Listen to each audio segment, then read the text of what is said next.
Vai.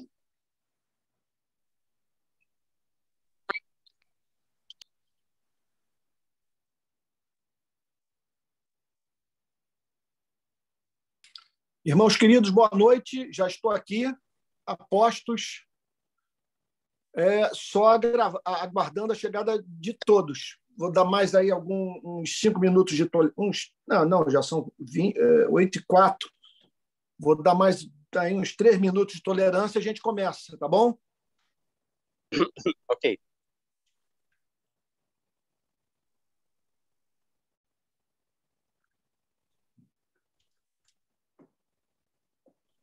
Oi, Paula. Você é a primeira pergunta, tá? Só para já alinhar aqui, legal? Por favor, obrigado.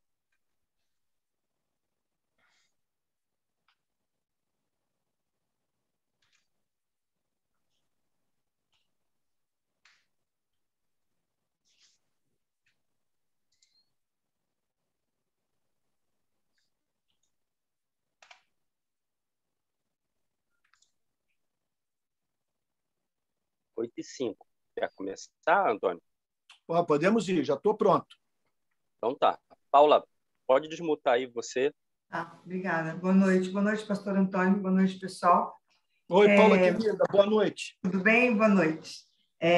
Pastor Antônio, uma pergunta, são 2 perguntas bem objetivas. A primeira, uma das suas falas, na última aula que eu assisti, o senhor disse que as implicações éticas do cristianismo são muitas e que o que serve para uma cultura, às vezes não serve para outra. E a minha pergunta o nosso cuidado ao transmitir a palavra deve ser para a gente não ter uma fala preconceituosa, excludente, que diminui o ser humano, mas não necessariamente alterar ou manipular o que a palavra de Deus tem para contentar a plateia. Eu queria saber, a primeira coisa é isso. Olha, Paula, querida, é claro que nós observamos com clareza nas Sagradas Escrituras os grandes princípios morais ele disse onde... e nas Sagradas Escrituras a aplicação desses princípios morais de uma forma bastante específica. Então, a Bíblia não fala apenas sobre o amor, ela fala sobre você na estrada de Jerusalém. Pode parar para socorrer uma pessoa. Tem um microfone aberto aí. Vamos, velho. Microfone aberto aí, pessoal. Poxa, a gente já está no meio do caminho, Cristina. É Pedrinho. Pedrinho, seu microfone tá aberto. Acho que é a sua filha. Fecha aí, por favor. Desculpa, gente. Nada. Então, a Bíblia fala sobre o amor, mas fala sobre as consequências práticas, específicas, pontuais desse amor. Porque nem na nossa dureza de coração, se a Bíblia não nos ensinar com esse nível de especificidade, nós vamos simplesmente banalizar o princípio mais importante, o princípio moral mais sagrado, vamos assim dizer, das Sagradas Escrituras. Agora, nem sempre a Bíblia prescreve o modo como que esse princípio vai ser vivenciado pela Igreja. E é fato que aquilo que serve de norma para uma geração não serve para outra. E há diferenças também entre cultura, entre cristãos que estão vivendo o cristianismo contemporâneo, porém moram em nações e convivem com culturas bastante diferentes. Acredito, Paula, que a disseminação do cristianismo no mundo deve-se a essa impressionante capacidade do cristianismo de se adaptar às culturas, de modo que naquilo em que a cultura ela não é explicitamente pecaminosa, o cristianismo incorpora os seus valores. Então, por exemplo, o cristianismo ele não prescreve uma indumentária santa para os cristãos. Então, é claro que se você vai viver num país árabe, num país muçulmano, né? Quer dizer, você vai viver, vai fazer missão num país, você não vai levar terno e gravata para lá, você não vai levar a indumentária ocidental, sabe? Então, infelizmente, o que nós não podemos também nos esquecer, que muitas vezes acontece, do missionário levar para o campo missionário a sua cultura, e impondo ao povo ao qual ele está evangelizando valores que não devem ser considerados necessariamente cristãos. Então, há questões mais polêmicas.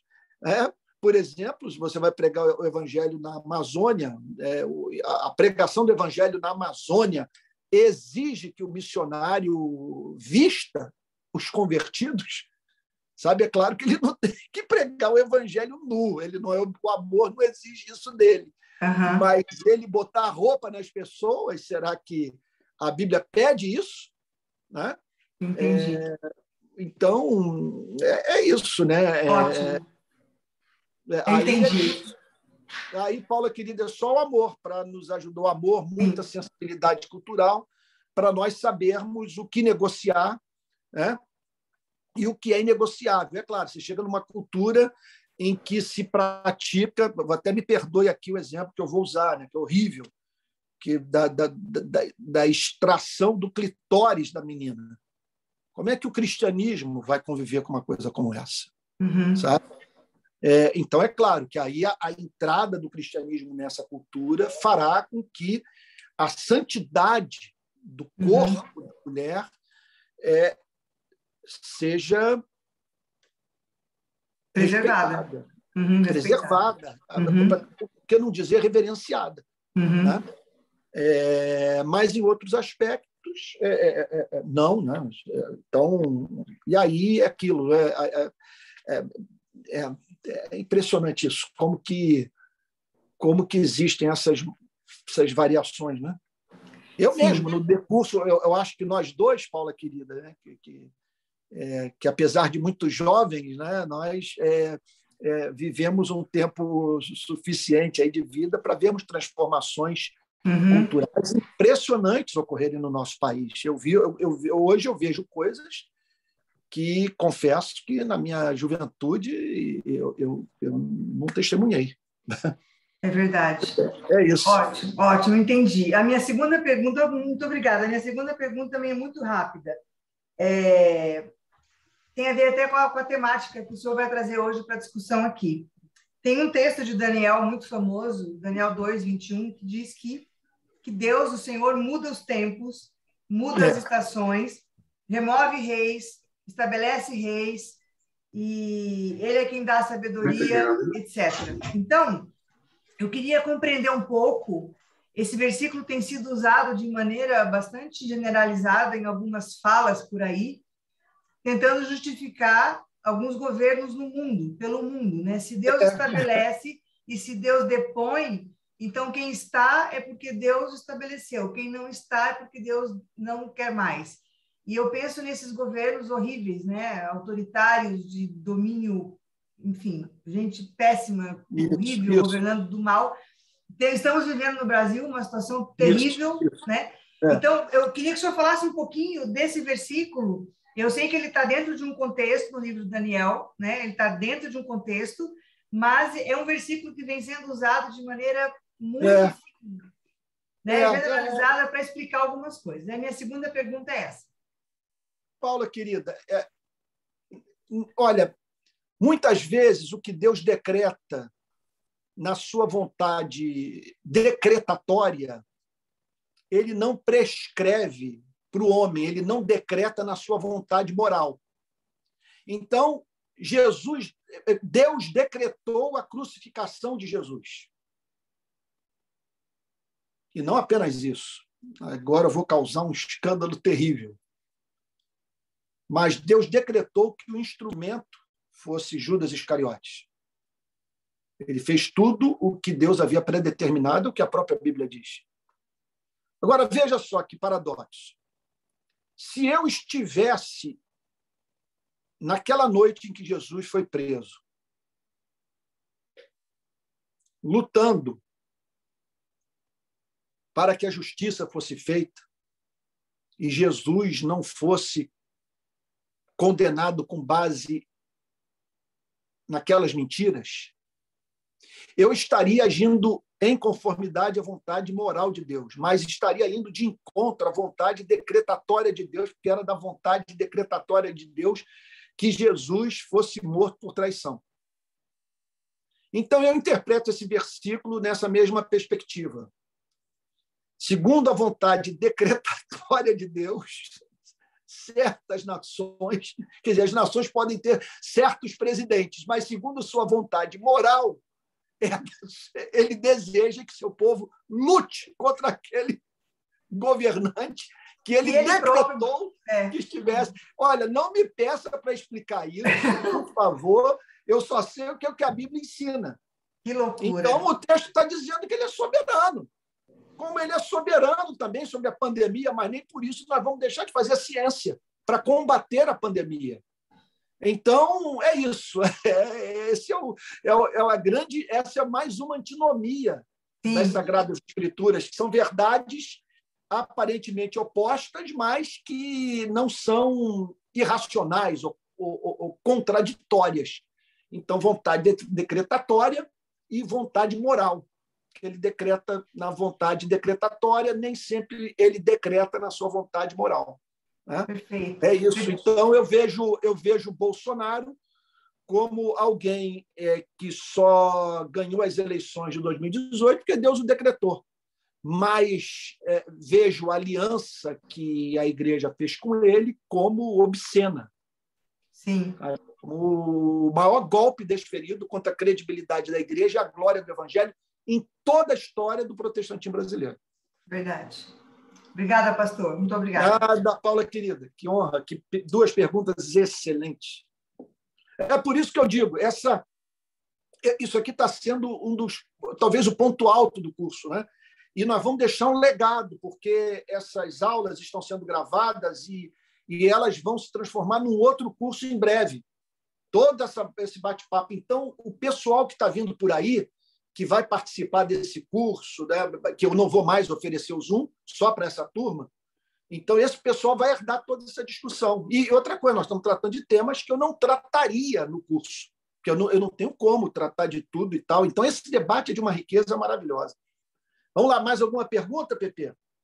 Tem, é uma longa, até vou pedir paciência aí, porque o Sebastião deixou. É importante a pergunta e tem um pequeno relato dele que faz parte da pergunta, né? Então, vou ter que ler, porque é importante até pelo que a gente está tratando hoje, mas aí você falando, me lembrei da frase do Agostinho, que Deus é a causa de todas as coisas, mas não de todas as nossas escolhas, né? Uhum. É isso. Bom, vamos lá. Ele disse assim, ó, eu faço parte da escola de discípulos, ele tem certa dificuldade, acho que é por causa do trabalho, de participar de todas as aulas, mas ele colocou aqui, a minha pergunta vai a seguir. Graça e paz, Antônio e demais irmãos e irmãs. Uhum. Eu quero inicialmente deixar registrada a minha gratidão por sua vida, Antônio, pelos seus ensinos que eu recebo desde 2007, quando tive acesso ao seu material pela primeira vez. De lá para cá, tenho acompanhado junto da jornada. Me alegro em dizer que, humanamente falando, o senhor é o pastor da Igreja Presbiteriana do Brasil, que de fato me representa, ainda mais nesses dias. No entanto, ao dizer isso para outros irmãos acerca da sua representatividade do Evangelho dentro da denominação, porque eu sou presbiteriano, eu nem sempre sou compreendido. Seja porque muitos discordam e outros sequer conhecem a aplicação do seu trabalho no todo e lhe criticam por recortes, né? Eu sou aqui do semiárido Potiguar, moro em Parelhas, no Rio Grande do Norte. Não é só por essa causa, mas por outras questões também, que posso dizer que meu coração, ao lhe ouvir, ler e participar da escola de discípulos e com tudo que tenho aprendido, quero confessar que o meu coração foi sendo deslocado da Igreja Presbiteriana no sentido institucional. Estou presente ainda na igreja local. Antes eu podia dizer, e dizia, que eu era um presbiteriano do Brasil. Sou membro de mesas executivas, ou melhor, era membro de concílios, inclusive. Eu era defensor convicto da maioria das pautas da instituição. Hoje, depois, não foi hoje o dia, hoje no dia que ele escreveu, né? Depois da aliança oficiosa, que só não é oficial porque não tem decisão do Supremo Concílio específica sobre o assunto, mas há um acordo de aceitação da maior parte das lideranças da Igreja Presbiteriana do Brasil com o bolsonarismo. Não é acaso que nós tivemos 2 ministros, sendo um deles indicado para o Supremo Tribunal Federal. Hoje eu consigo, no máximo, dizer que sou presbiteriano da igreja local, porque eu faço parte dela desde 1998 e, mesmo aqui, na minha igreja local, estou lidando com muitos desconfortos a partir das críticas honestas que faço. E quando eu faço, dizem que eu sou de esquerda, que eu sou petista. Isso porque eu posto quase todos os seus textos que fazem críticas a essa aliança. E quando eu digo que o senhor é um profeta protestante da nossa geração, pelo menos para mim, eles me aliam ao comunismo. Eu cheguei nessa igreja, pastor, com 17 anos, em um domingo de 1998. Hoje, 24 anos depois, eu tenho esposa e 4 filhos, ou seja, a minha família inteira ocupa um banco da igreja, mas eu estou deslocado na igreja em que eu nasci. Amo a minha comunidade, estou aqui há mais de 2 décadas e vou permanecendo, por ter constituído nela as minhas maiores amizades. No entanto, a despeito de tudo isso, estabeleci 2 limites para minha presença na igreja presbiteriana e também na igreja local, que ficou calada com tudo que aconteceu em 2018 e não só ficou calada, como apoiou. Para mim, a possibilidade de sair da igreja é cada vez mais real, embora eu pense muito na minha família. Então, isso esclarecido, e me desculpe o texto longo, é para dizer que todo esse relato tem como fim de trazer a seguinte questão, e aí vai. Se o senhor acha que a minha postura crítica à minha igreja local, de alguma forma, concorde com o ponto 50 do seu texto, que eu creio sobre a Bíblia, bem como a ideia de que não há como manter comunhão, mesmo que eu queira, se forem sacrificadas verdades essenciais pela minha igreja, ou mesmo pela instituição presbiteriana do Brasil. Ou se eu, pastor, estaria sendo rebelde, no pior estilo Coré, Datã e Abirão, por pensar em sair da minha igreja por tais motivos. Ele botou aqui, sei que o PP pode sofrer um pouco para resumir toda essa exposição, mas como não tenho tempo de participar das lives ao vivo, deixo aqui a minha pergunta, num tom que muitos perceberão angustiado, mas essa é a minha realidade. Espero um dia poder participar ao vivo e, quem sabe, também conhecê-lo pessoalmente. Um grande abraço, Sebastião Lúcio. Bom, primeira coisa é agradecer ao Sebastião por tamanho amor, pela honra que me concede em me ouvir, por me levar a sério e por não ter se deixado levar pela campanha que está sendo feita contra a minha vida e meu ministério. Porque, como as acusações que eu faço são gravíssimas, irrefutáveis, e atingem grande parte da liderança das igrejas, e em especial da Igreja Presbiteriana, procuram imputar a mim o que eles julgam que é capaz de desqualificar o meu ministério. Qual é o tipo de imputação? Que eu sou comunista e que a campanha que eu estou fazendo contra essa aliança da igreja com Bolsonaro é ideologicamente motivada. Então, isso fez com que muitos se convencessem de que eu sou comunista, apesar de, há anos, dizer que eu sou um defensor apaixonado da social-democracia. Eu sou social-democrata. Eu prescreveria o modelo da Escandinávia, do modelo do norte da Europa, para o nosso país. Economia de mercado, democracia e estado de bem-estar social. Não tem nada de perigoso, nada de, sabe, a Europa vive isso desde a Segunda Guerra Mundial. Sabe? Então, o primeiro-ministro de Portugal, socialista, Espanha também, governo socialista, me parece. Sabe? Então, quer dizer, eu estou defendendo direitos que são direitos que qualquer europeu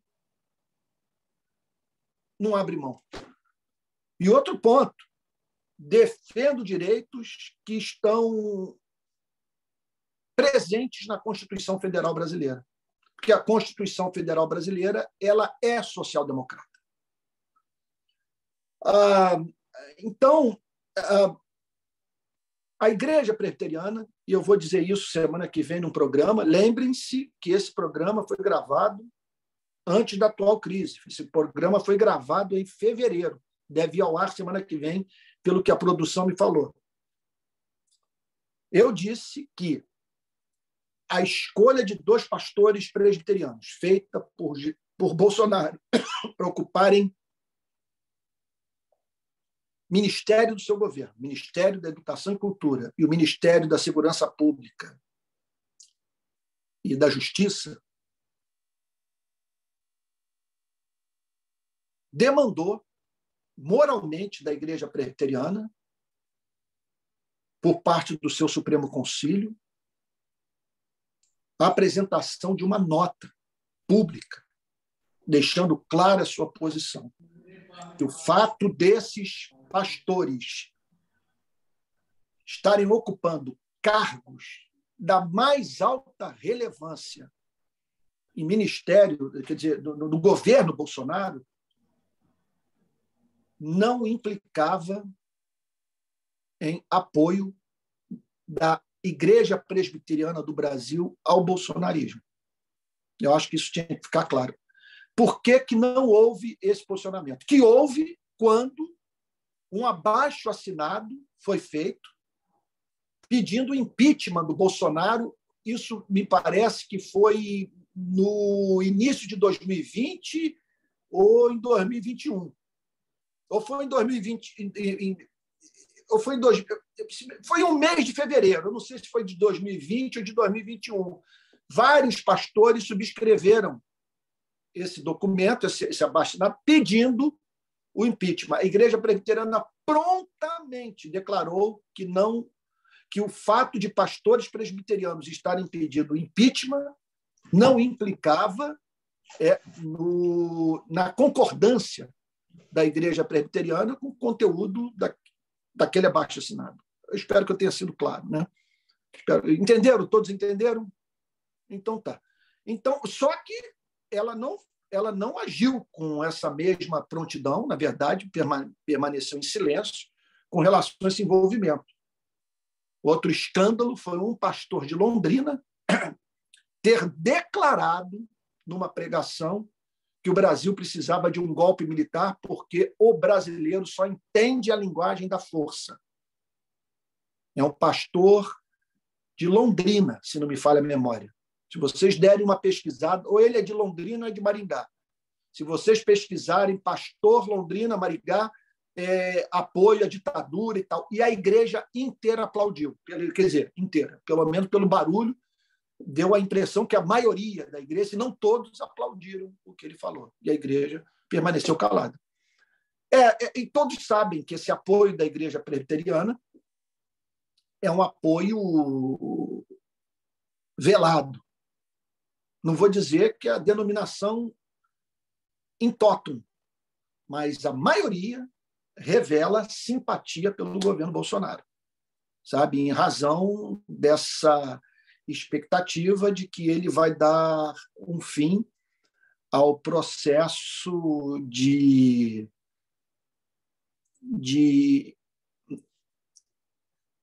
influência nos nossos costumes, na nossa legislação, na nossa cultura, do que eles chamam de marxismo cultural, que essa coisa vai ser obstaculizada pela caneta do presidente da República,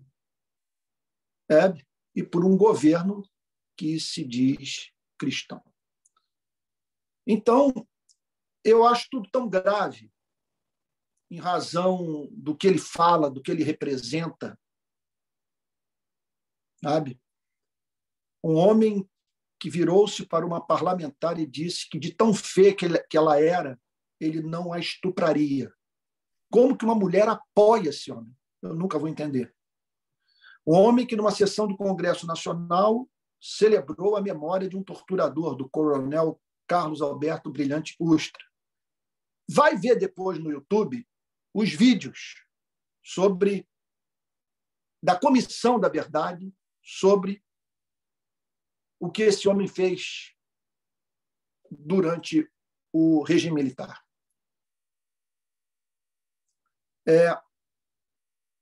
Um homem que participou ano passado de manifestação pública que tensionava dar um golpe de Estado no nosso país. Eles pensam, quer dizer, uma manifestação na qual milhares foram para as ruas pensando em fechar o Supremo Tribunal Federal e o Congresso Nacional. Há vídeos nas redes sociais claríssimos em que esse discurso é falado sem nenhum pudor. Há imagens da manifestação que apresentam os manifestantes celebrando a sua chegada na esplanada dos ministérios em Brasília, dizendo: olha, conseguimos vencer as barreiras, estamos aqui na esplanada dos ministérios. Tem um vídeo que circula que mostra uma notícia falsa que chegou entre eles de uma decretação de estado de sítio. E eles receberam a notícia dizendo: conseguimos, e começaram a chorar, acreditando que a sua manifestação pública tinha realmente quer dizer, dado fim a essa presente ordem, essa presente configuração do chamado Estado Democrático de Direito no nosso país. E vimos semana passada ou retrasada um encontro de Bolsonaro com representantes de milhões de evangélicos. Nesse encontro, ele disse que governava para aqueles pastores. E agora, o escândalo envolvendo o Ministério da Educação e Cultura, com suspeita de que pastores estão administrando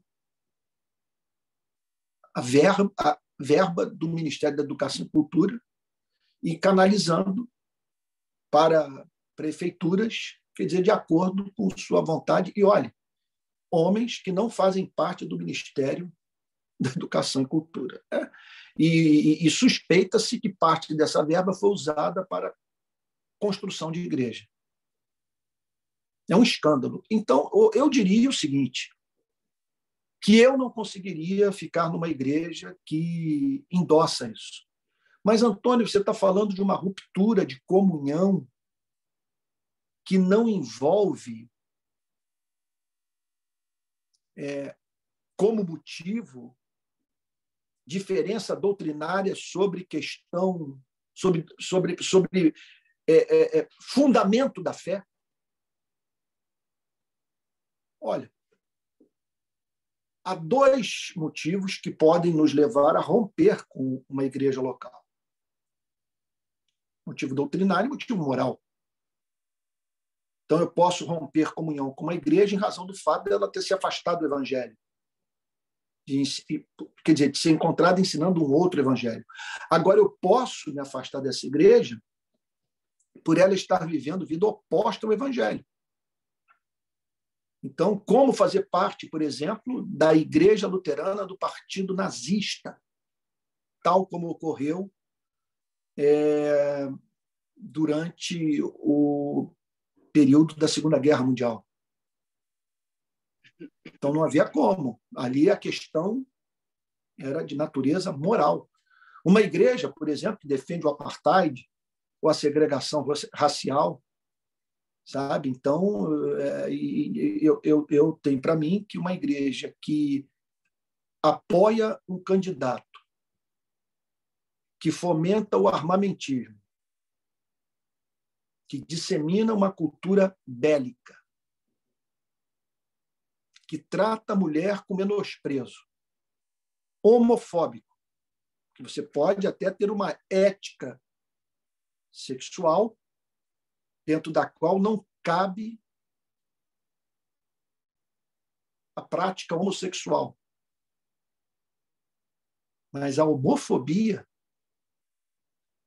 não faz o mínimo sentido.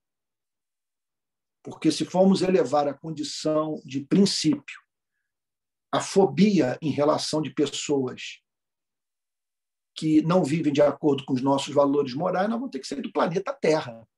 Vamos ter que romper relacionamento, inclusive com parentes nossos. Então, eu não daria conta disso. Eu nem como pastor. Se a membresia me forçasse a mudar a minha pregação, ou a membresia vai embora, ou eu vou embora. Mas não ficaria numa igreja assim. Então, o que eu acho, eu acredito que nós estamos lidando com a glória do Evangelho.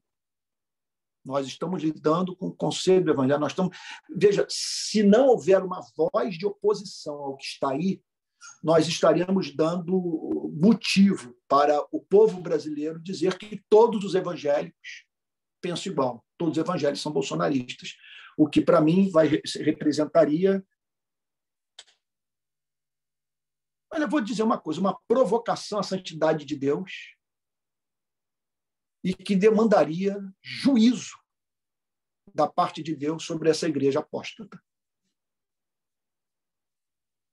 Alguma pergunta, Pepe? Tem. E tem um comentário aqui da Daniele que é importante. Ela disse assim, ó, temo, a preocupação dela, né? Temo uma grande aversão e ódio aos evangélicos de forma indiscriminada, sem essa diferenciação que você falou, após essa associação destes líderes com o governo atual. A leitura de fora das pessoas. Isso não ela, quer dizer, creio, quer dizer, meu Deus, já está em curso isso. Isso já está em curso. O ódio é completo. Ele está presente hoje na universidade, no meio dos formadores de opinião pública, em movimentos sociais, na imprensa, sabe? Em setores inteiros da sociedade brasileira. Nós não podemos nos esquecer que todas as pesquisas para as eleições à presidência da República apontam Lula hoje como vitorioso. Ora, isso aí é a pura manifestação do fato de que milhões de brasileiros têm horror a esse governo. Como que a igreja pode se aliar a ele? Vai perguntar para essas pessoas por que elas vão votar no presidente Lula e não vão votar no Bolsonaro. Sabe? Muitas delas vão apresentar os motivos que eu acabei de apresentar aqui. O comportamento dele na pandemia, um homem que, em plena pandemia, com o país vivendo uma crise monumental de desemprego, cortou o auxílio emergencial. Da gente ter que ir para Brasília fazer manifestação como o Rio de Paz fez, para que o auxílio emergencial não fosse cortado. É uma cegueira, é uma obra, para mim, diabólica, e é vergonhoso como que pessoas estejam mais preocupadas com a preservação da reputação do Bolsonaro do que com a santidade do nome de Cristo. Como é que nós vamos orar, Pai, santificado seja o teu nome? Nós não estamos santificando o nome de Deus. Nós estamos permitindo que o nome de Deus seja blasfemado entre os gentios, por nossa causa. Maria Ceissa, sua vez. Pode estar liberada aí, pode perguntar, por favor. Obrigado. Ok, boa noite. Cheguei atrasada por problemas técnicos e já vou querendo. E quando eu entrei já estava nesse assunto. É o seguinte, em 2020, pastor Antônio Costa, ou só Antônio Costa, né? Pode ser Antônio. Mas eu gosto de chamá-lo de pastor. É o seguinte, eu fiz um artigo, eu acho que foi mais um tratado de Tordesilhas, porque foram 8 páginas. Eu não publiquei esse artigo, mas eu enviei para várias entidades cristãs, vários pastores, inclusive da área reformada, né, da linha reformada. E eu recebi poucos feedback, né? Mas os que eu consegui conversar e que eu ainda hoje converso por conta desse apoio, às vezes não está no púlpito, mas está nas conversinhas dos corredores, o que é que eles me apresentam? Mas Bolsonaro é totalmente contra o sistema. Eu não sei qual é o sistema que ele é contra. E uma outra coisa que me dizem é o seguinte, ele é a favor da vida, é contra o aborto. São esses 2 pontos. Eu apresento várias coisas que, inclusive, você aí elencou, né? A questão da arma, homofobia, várias coisas. E esses pastores conseguem perceber essas que acham que é vantagem, uma coisa dessa. Eu queria saber, assim, esses pastores que pensam assim, como é que eles veem o pecado? Só o aborto como pecado, não vê ética, não vê coisas que não estão concernentes com a palavra, já que alguns, mesmo não sendo, sendo tradicionais e reformados, sabendo que nós vivemos numa democracia, não numa teocracia. E ela está no outro negócio, eu não sei te ligar. Ai, meu Deus. Então. Ai, meu Deus, eu que não consigo desligar o outro telefone. Então, eu queria saber como explica o pastor Antônio. O pecado é único, é só isso. Eles classificam pecados, essas pessoas, pelo menos que você está vendo, está acompanhando mais, porque eu acho muito estranho. Não é só um aborto que é pecado, temos vários pecados. Né? Inclusive, a partir desse, como é que a pessoa defende uma única coisa, sabendo que tem a mentira, tem a questão de ter criado, promovido essa contenda no país, é um grupo que está sendo presidente só para aquele grupo, não tem um projeto de economia, não tem um projeto social, não tem projeto nenhum para o Brasil e as pessoas estão sem perceberem isso. Aí eu queria saber o que é pecado para esses pastores, né? Porque eles influenciam, e claro que um líder tem capacidade de influenciar muita gente, né? E apontam apenas a questão do aborto.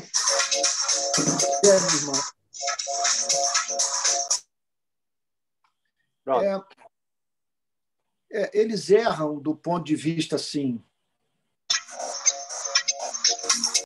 do princípio e do método. Então, falta simetria à ética desses homens, porque poderia dar como exemplo lutar pela santidade da vida do feto, pelo reconhecimento, da santidade do ser humano durante sua vida intrauterina e não reconhecer a santidade da vida humana num menino morador de favela, né, exposto ao risco de morte por bala perdida. Então, e outro ponto, pessoas que são igualmente contrárias ao aborto podem ter pontos de vista diferentes sobre a forma de diminuir a sua prática. O que eles estabeleceram é que, para você ser contra o aborto, você tem que ser a favor de uma legislação que criminalize o aborto. A pergunta que eu faço é o seguinte: depois da morte do Bolsonaro, o que mudou depois da ascensão do Bolsonaro? O que mudou no nosso país do ponto de vista, né, do tema do aborto? Quantas mulheres deixaram de abortar depois que Bolsonaro se tornou presidente da República? E qual mulher haverá de deixar de abortar pelo simples fato de haver uma legislação que criminaliza a prática do aborto? Eu acredito que alguns desses pastores tiveram a cabeça formatada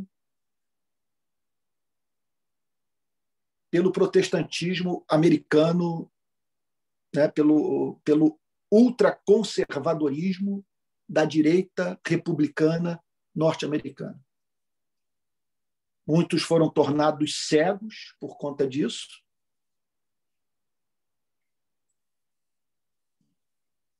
E outros simplesmente não conseguem enxergar aquilo que os seus salários os impedem de ver, daquilo que os seus salários fazem com que eles não queiram ver.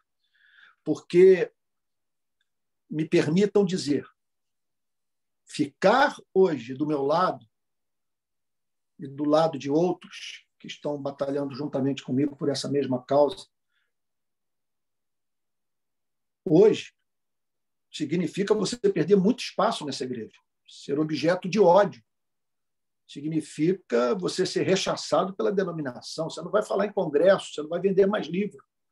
Você vai ter sérios problemas financeiros. A sua igreja local pode querer a sua saída. O preço é muito alto.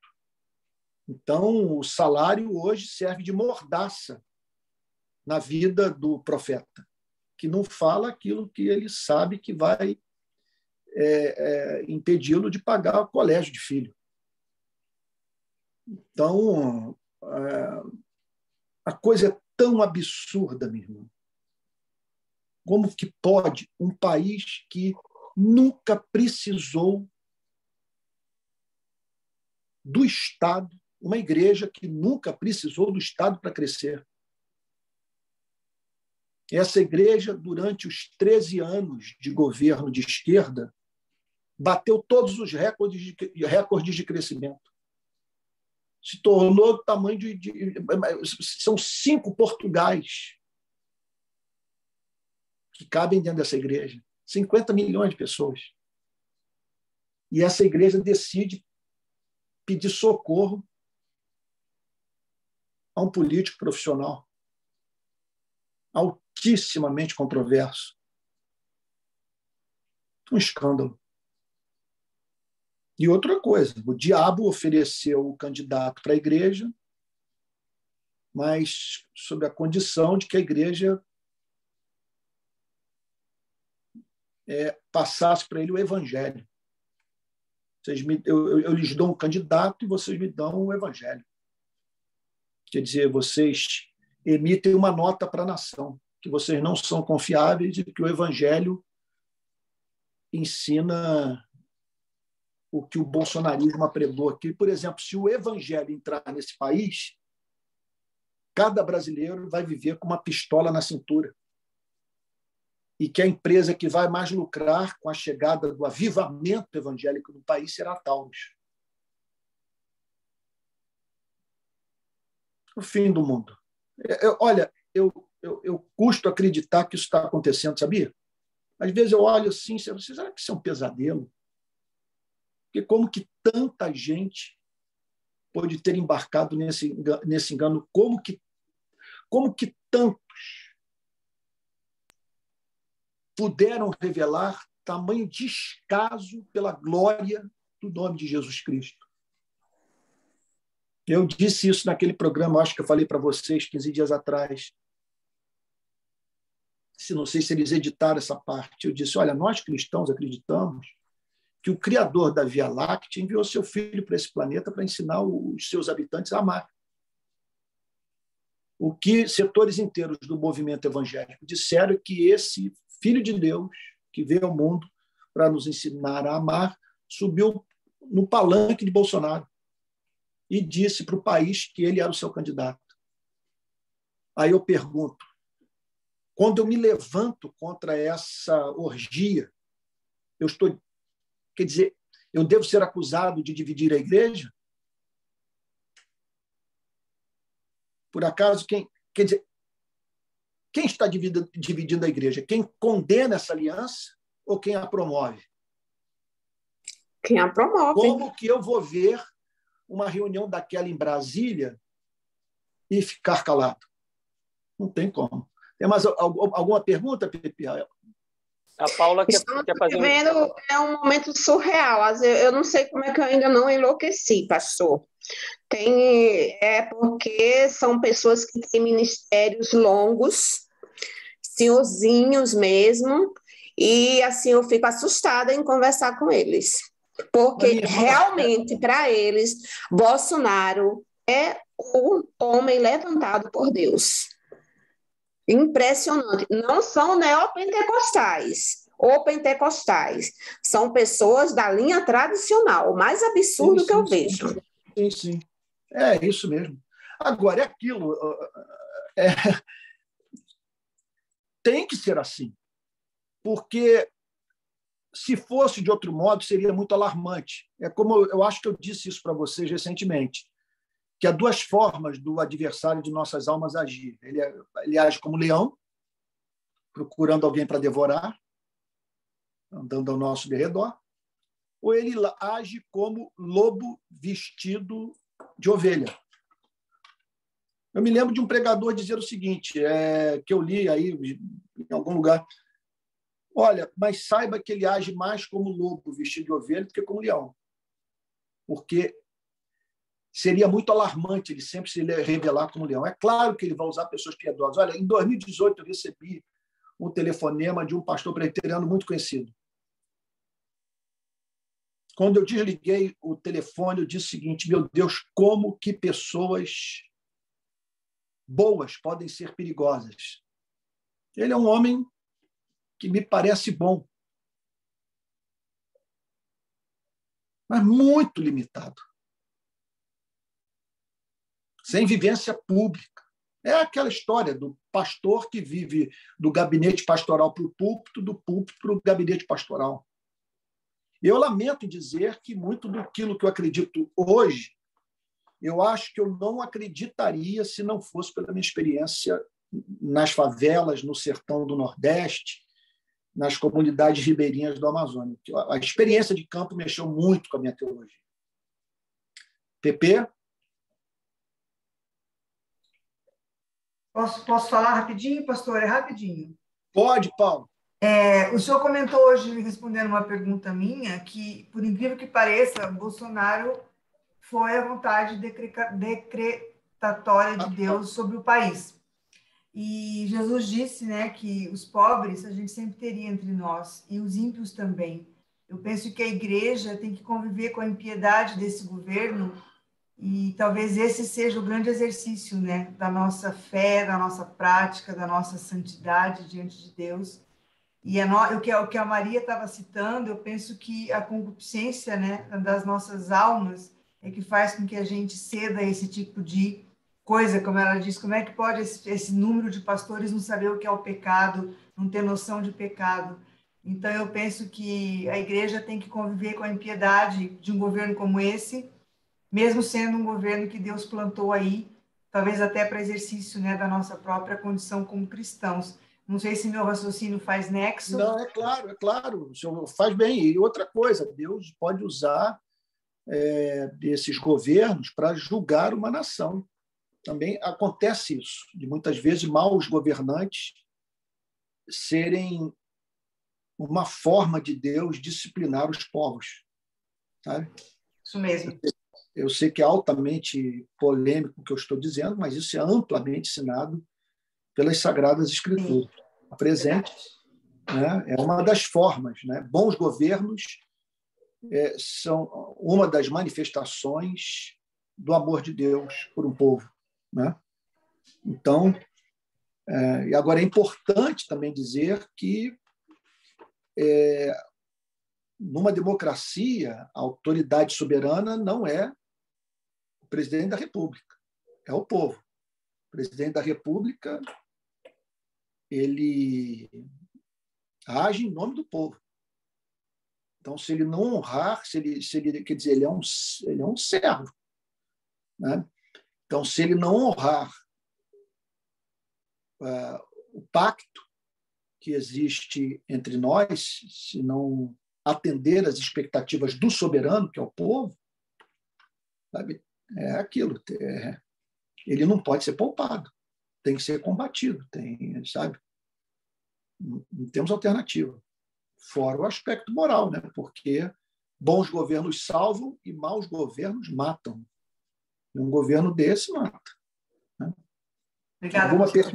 Nada, Paula querida. Alguma questão mais? PP? Eu levantei a mão, não sei se tem alguém antes de mim. Então vai lá, Felipe. Qual é a questão? Antônio, eu tô com uma tentação muito boa. Eu tô tentado a ler a Bíblia agora. Eu leio o Evangelho aqui. E eu estava só falando, né? A gente está falando da situação da igreja, a igreja evangélica no país, né? E essa aliança com o Estado, né? Aí me veio na mente o texto da porta estreita. E eu abri a Bíblia aqui e eu senti vontade de ler o capítulo 7 de Mateus. Eu acho que nos orienta muito bem como a gente pode se agir, né, no momento de crise aplicar, né? Ele começa... Só que eu posso ler? O problema é que é muitos versículos, né? Eu acho melhor deixar como dever de casa para todo mundo, né? Ler. Né? Porque ele começa assim: julgueis para não ser julgados. Uhum. Aí depois ele fala, né, para tirar a trave do olho, né, do nosso olho e não ver o cisco do irmão. Depois ele fala: pedi dá-se-vos-á, buscais e achareis. E abre-se-vos-á. Aí ele vai falar assim: entra pela porta. A porta é estreita. Mas a porta estreita, ela conduz à vida, e a porta larga à perdição, né? E aqui ele fala, né, que aquele que pratica as palavras do Senhor Jesus, né, é aquele semelhante à pessoa que edifica a casa na rocha, né? E aquele que não pratica é como se finca na areia. E depois vem a tempestades, vem os rios, e a casa que foi edificada na areia, ela é derrubada. Que aplicação você poderia dar para Mateus 7, para esse momento que cristãos verdadeiros, sinceros, estão no momento de... Alguns estão em profunda crise, outros estão se alimentando do evangelho e sobrevivendo, vivendo e alguns sobrevivendo. Que aplicação o senhor poderia nos dar? Olha, Desculpa. o não julgueis não se aplica a essa situação, porque ali Jesus está condenando você fazer análises intuitivas sobre a condição espiritual de pessoas. Ele está condenando você a assumir uma prerrogativa divina e dizer quem é quem no reino dos céus, quem vai para o inferno, quem vai para o céu. Ele está condenando também você avaliar uma pessoa pelo seu pior momento, entre outras práticas mais, né, como o juízo impiedoso, sem misericórdia, sabe, que você condena a vida de uma pessoa pelo seu pior momento. E poderíamos fazer muitas outras aplicações mais desse mandamento, né? Então, você tem que tomar cuidado, porque com o critério com que você mede a vida das pessoas, você será medido. Então, tá isso. Agora, não é julgar você, chamar o feio de feio, o crime de crime, o belo de belo. Quer dizer, isso são avaliações racionais, são exigências da nossa razão, né? E se nós não dermos vazão a essa demanda da nossa humanidade, simplesmente nós vamos ter que nos calar com relação a tudo da vida, né? Quer dizer, e aí, então, quer dizer, na hora de você escolher a liderança da igreja, então você suspende todo critério, todo julgamento e põe qualquer um, porque, afinal de contas, você não está em condição de avaliar a vida moral de ninguém. E quando nós sabemos que algumas pessoas revelam excelência de caráter pela sua forma amável de tratar o próximo, pelo seu domínio próprio, pela sua generosidade, enquanto que outras pessoas não são dignas da nossa confiança. Sabe? Isso é fato. Sabe? Então, tirar o cisco do olho do irmão, sabe, não se aplica também a essa situação, porque está em jogo a glória do Evangelho. Eu não posso, por amor ao meu irmão, por amor à unidade da igreja, deixar com que o Evangelho seja trivializado, sabe? Com que o Evangelho sofra acréscimo, porque esse é um acréscimo, né? Estão dizendo que o Evangelho, quer dizer, para você ser um cristão coerente, quer dizer, para você revelar um verdadeiro entendimento do Evangelho, é necessário que se apoie o bolsonarismo, que você seja conservador de direita, sabe? Então, é uma sandice isso. Então, eu estou praticando o pecado de tirar cisco do olho do irmão com a trave no meu, quando eu perco de vista o fato de que eu não enxergo tudo bem. E que tirar cisco do olho do irmão requer muita habilidade. Eu devo ser muito cuidadoso no ato de fazê-lo. Agora, o que eu não posso, contudo, apesar de toda, vamos assim chamar de autossuspeita, apesar de duvidar de mim mesmo, de negar o que a palavra de Deus me força a enxergar. Eu estou vendo um uso pecaminoso da palavra de Deus, do nome de Jesus no nosso país. Não há como você ficar calado, sabe? E outra coisa, ficar calado significa você fechar a porta da igreja para milhões de pessoas. Porque se esse país chegar à conclusão que todos nós pensamos de modo idêntico a esses pastores que foram a Brasília semana passada, milhões de brasileiros jamais vão botar o pé nas dependências de uma igreja evangélica, não vão querer se associar a nós. Porque para eles o que está aí é diabólico, né? É contrário ao processo civilizatório. Alguma questão, Pepe? Sim. O Pedri coloca uma questão muito interessante, que ele diz o seguinte, para você comentar. A pergunta dele é: gostaria de uma explicação sobre como a Bíblia trata o assunto quando é escândalo.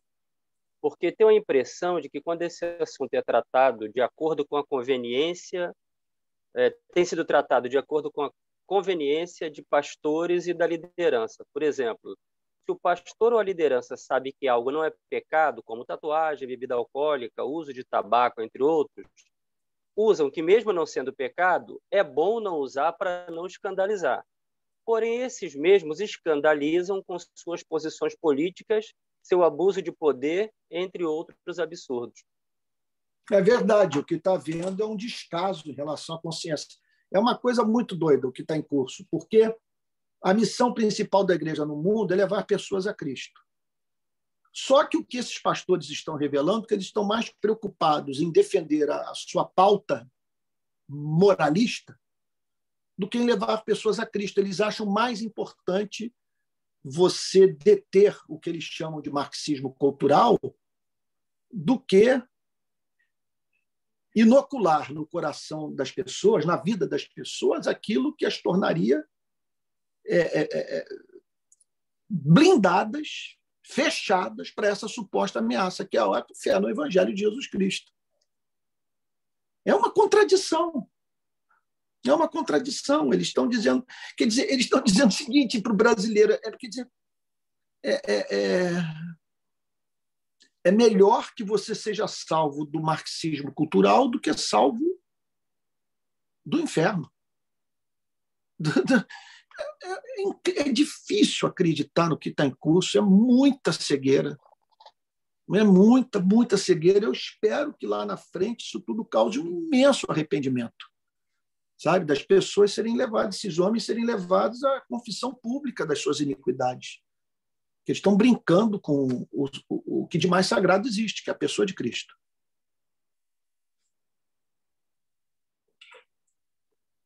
Eduardo, pode perguntar, querido.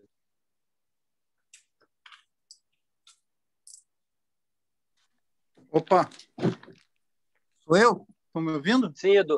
Sim, Edu. Deixa eu colocar a imagem aqui, só um minuto. Boa noite. Então, eu sou de Niterói, né? Estou aqui em Curitiba. Eu fui administrador de um parque, aí, o Parque Estadual de Serra da Tiririca. Olha. E entrei inocentemente, e quando eu entrei, eu vi que a coisa era... O buraco era mais embaixo, para, né, português chulo. A coisa era mais complicada do que eu imaginava. Isso na década de 90 ainda. Então, eu quero fazer esse paralelo para falar do Milton Ribeiro, né? Eu imagino que ele tenha... na verdade, essa opinião que eu queria ver contigo. Eu acho que ele talvez tenha entrado mais inocente do que ele está agora e tenha se deparado com uma realidade cruel, né? Mas pelo áudio que vazou, ele estava meio que confortável ou estava conivente, com certeza, com o que estava acontecendo. Então, eu queria te perguntar se você conhece pessoalmente ou a fama dele, alguma coisa do perfil dele, e ele sendo do presbitério do Brasil, eu fico assim abismado com que ele está conivente, né? É uma coisa assustadora. Então... Eduardo, eu nunca ouvi falar nele, não sei nada dele, não tenho nenhuma informação de bastidor, né? Então, ele não é uma pessoa que faz parte do circuito de pregação aí dos congressos e tal, não é um nome mencionado. A maior parte da igreja passou a conhecê-lo agora. Agora, eu acho que é difícil ele alegar inocência desde que esse áudio seja verdadeiro, né? Se esse áudio é verdadeiro, o que ele está dizendo ali é muito grave. Ele está falando que simplesmente uma pessoa que não tem nenhum preparo técnico, nenhum vínculo com o MEC, sabe, que é a pessoa que decide para onde verba do Ministério da Educação, sabe, vai ser canalizada. É uma loucura. E isso de acordo com a sua preferência ideológica. Eu gostaria até de ver um levantamento aí a ser feito sobre as cidades que receberam essas verbas. Sabe? Os prefeitos que estão à frente dessas prefeituras, eles pertencem a qual partido? E quantas prefeituras ligadas ao PT receberam essa verba? E quantos prefeitos assim que não estão ligados à igreja também receberam essa ajuda do MEC. Eu não sei, não estou aqui afirmando nada, mas a cabeça, né, você passa a pensar nisso tudo, como também na ligação dessas escolas que foram construídas ou remodeladas e tal com igrejas. Quanto que dessa verba não foi desviada para construir igreja ou remodelar igreja ou comprar aparelhagem de som para a igreja? É muito absurdo. É uma coisa, fere a consciência. Você imagine se, em vez desse pastor Gilmar, fosse o Babalorixá, pai sei lá o quê, sabe? Ou o imã Mohammed, todos nós nos sentiríamos ofendidos, sabe? Então, o que houve foi um golpe na laicidade, vamos assim dizer, né? Laicidade do Estado brasileiro.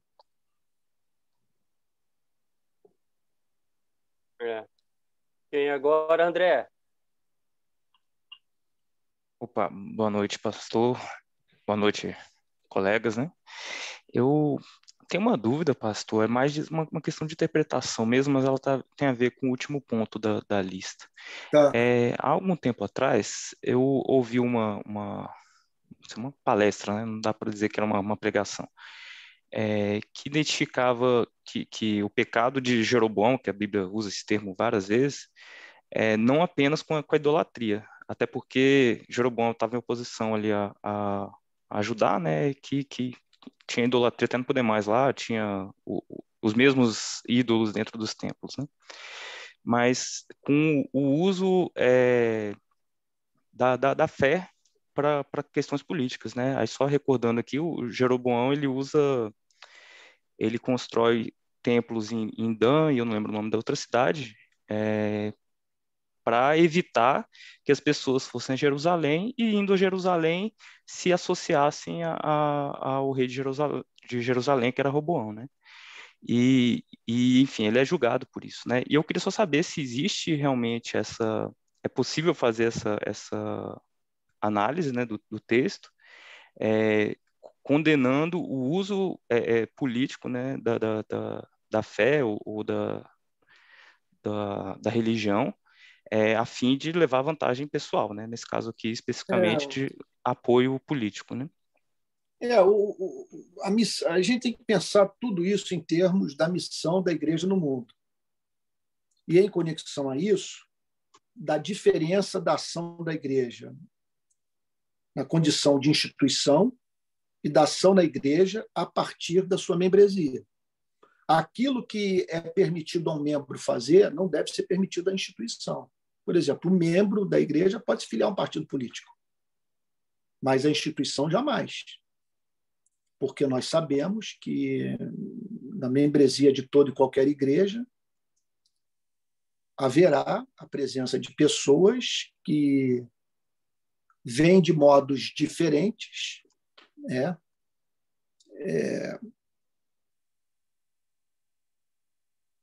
os temas da política, que são profundamente dialéticos, os modos de se alcançar as coisas.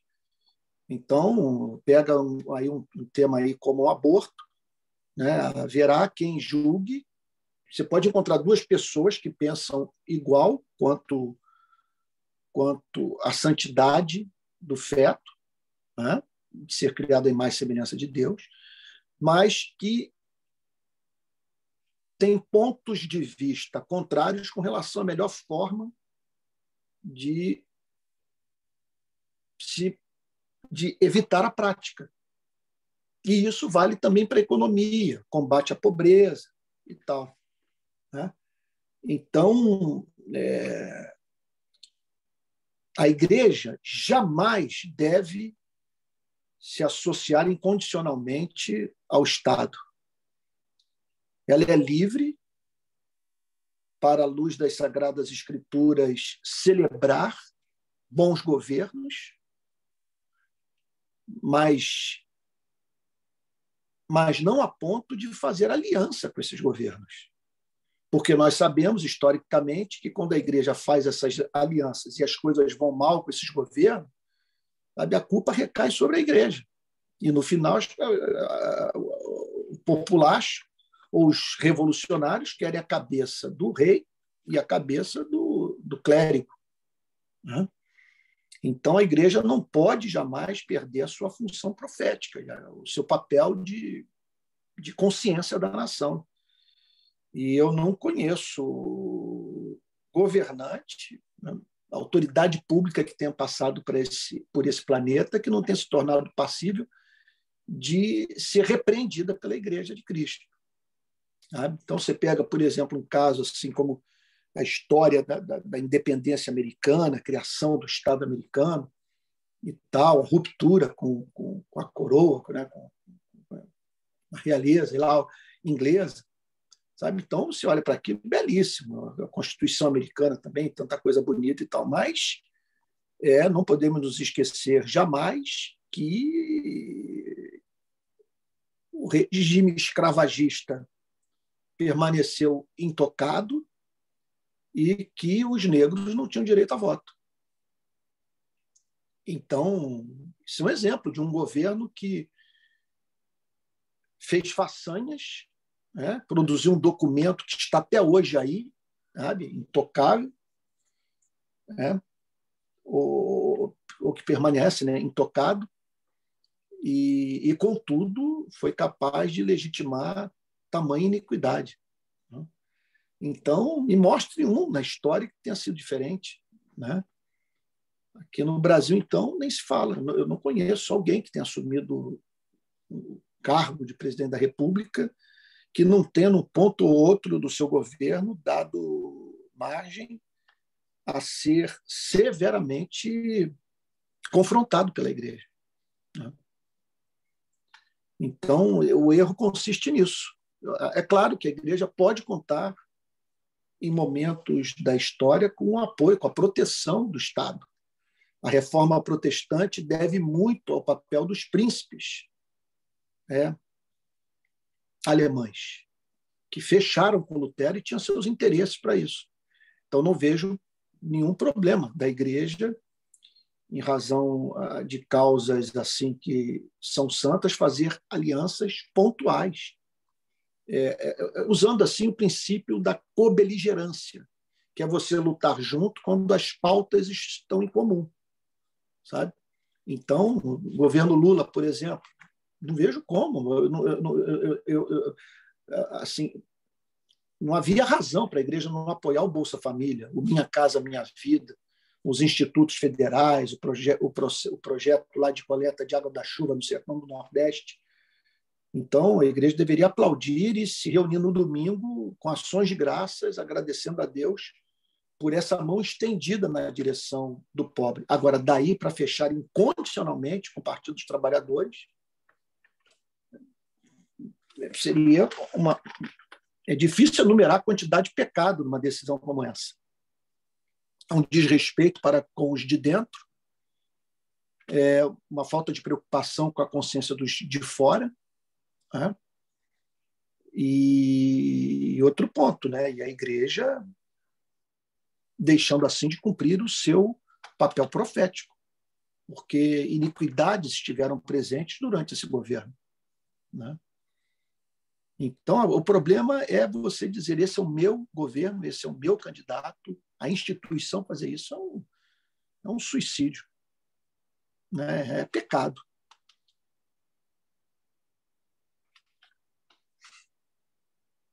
Alguém mais tem pergunta? Porque não apareceu aqui para mim, por favor. Mas pode desmutar e perguntar. Então, 21h16, eu acho que é a última pergunta. Tá bom. Vamos fazer essa, então, mais uma pergunta. Eu vou ter que entrar numa reunião 9h30. Tem mais uma reunião me aguardando, aí eu vou ver se bebo uma aguinha aqui, alguma coisa, para me refazer para o próximo encontro. Se não tiver mais, a gente encerra aqui. Não tem. Antônio, não tem pergunta. Então tá. Então tá bom. Gente querida, ainda essa semana os irmãos vão receber a aula dessa semana de vídeo, e dessa vez eu saio das 50 teses e entro no material dos grandes teólogos reformados, ainda dentro do tema da teologia da revelação. Então, ainda tem muita coisa a falar sobre essa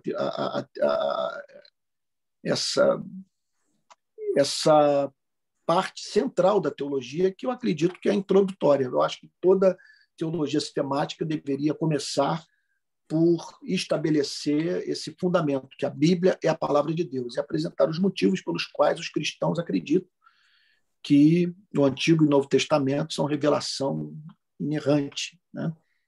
Inspirada pelo Espírito de Deus. E aí depois nós vamos avançar, se Deus quiser. Eu acredito que em abril nós já entramos no ser e nos atributos de Deus, que é um tema absolutamente maravilhoso, que certamente nós vamos, ao término dessas aulas, estar amando mais o nosso Deus. Tá bom? Então é isso, fiquem atentos, que eu vou estar postando coisas durante a semana, vídeos, sempre, tem as pregações, acabei de pregar hoje à noite, né, a segunda parte da pregação Não Chore, poxa, está bem comovente, história lá da ressurreição do filho da viúva de Naim. Né? Pois não, Maria?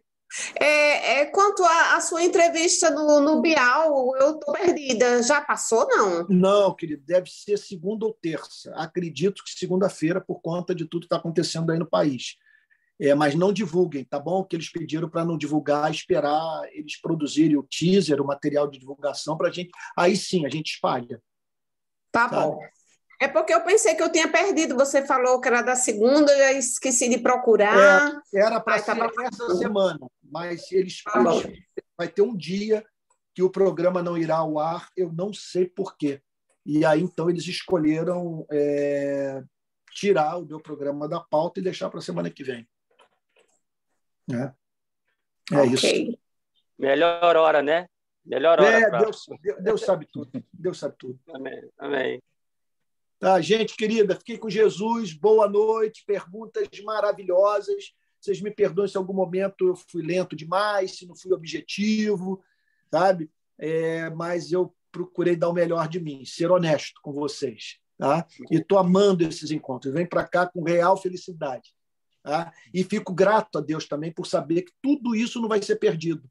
Todo esse diálogo está sendo preservado e vai ser usado para a edificação dos irmãos que vão fazer parte desse curso daqui a algum tempo. Tá bom? Provavelmente a partir de abril eu vou abrir uma turma no Hotmart, mas eles não vão ter esse diálogo, eles só vão ouvir esse diálogo, né?